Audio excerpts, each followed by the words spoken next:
ഒരു ദിവസം കൊണ്ടോ അല്ലെങ്കിൽ ഒരുപാട് ദിവസം കൊണ്ടോ നന്നായി കഠിനാധ്വാനം തന്നെ ചെയ്താണ് ആ ഒരു കല്ലിനെ അവസാനം അവർ ഒരു പാത്രത്തിന്റെ രൂപത്തിലേക്ക് മാറ്റുന്നത്.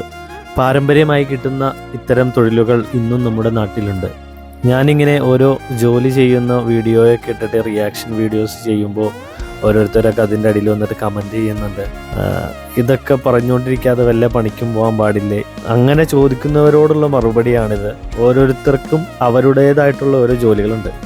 എന്നെ ഈ വിമർശിച്ചവർക്ക് അവരുടെ സ്വന്തം ജോലികളുണ്ട്, അതേപോലെ തന്നെ എനിക്കും എൻ്റേതായിട്ടുള്ള ജോലികളുണ്ട്. പണികളെല്ലാം ചെയ്തതിന് ശേഷം ഫ്രീ ടൈം ഞാൻ തന്നെ കണ്ടെത്തി ഞാൻ ഇത്തരം റിയാക്ഷൻ വീഡിയോ ഒക്കെ എടുത്തിടുന്നത്. ഇങ്ങനെ റിയാക്ഷൻ വീഡിയോ ചെയ്യുക എന്ന് പറഞ്ഞിട്ടുണ്ടെങ്കിൽ അതത്ര നിസ്സാരമായ കാര്യവുമല്ല. അതൊന്ന് ചെയ്ത് നോക്കിയാൽ അറിയാം അതിനെത്രത്തോളം എഫർട്ട് എടുക്കണമെന്ന്. നമ്മൾ ആരെയും അങ്ങനെ കുറച്ച് കാണുന്നത് ഒരു നല്ല സ്വഭാവമല്ല. എല്ലാ ജോലിക്കും അതിൻ്റേതായിട്ടുള്ളൊരു മഹത്വമുണ്ട്. നിങ്ങൾക്ക് നിങ്ങളുടെ ജോലി നല്ലതാണെങ്കിൽ എനിക്ക് എൻ്റെ ജോലി നല്ലതാണ്.